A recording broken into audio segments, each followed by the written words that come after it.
ওমানে বর্তমানে এত প্রচুর পরিমাণে গরম চলতেছে যেটা যারা বাহিরে কাজ করে বিশেষ করে বিল্ডিং সাইটগুলোতে বা রাস্তায় বা খোলা স্থানে তাদের জন্য কিন্তু বড় ধরনের সমস্যার কারণ হয়ে দাঁড়িয়েছে।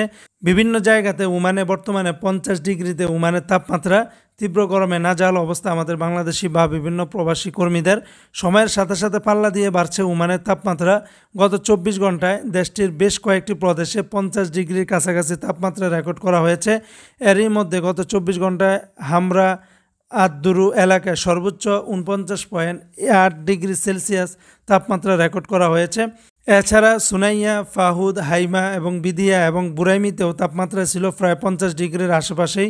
বিশ্ব স্বাস্থ্য সংস্থা বলেছে, জলবায়ু পরিবর্তনের কারণে বিশ্বব্যাপী তাপপ্রবাহ এক আশঙ্কাজনক পর্যায়ে পৌঁছাচ্ছে। ওমানেও সেই ক্ষতি থেকে রেহাই পাচ্ছে না। গত শনিবার রাতে তীব্র গরমে হিট স্ট্রোক করে এক বাংলাদেশের প্রবাসীর মৃত্যু হয়েছে বলে খবর পাওয়া গেছে। স্বপন নামে ওই প্রবাসীর বাড়ি বাংলাদেশের ব্রাহ্মণবাড়িয়ায়।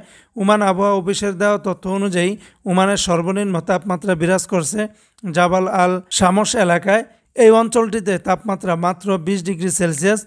তীব্র গরমের সময় প্রবাসী কর্মীদের সরাসরি সূর্যের আলো থেকে দূরে থাকার পাশাপাশি বেশি বেশি করে পানি পান এবং পর্যাপ্ত বিশ্রামের জন্য পরামর্শ দেওয়া হয়েছে।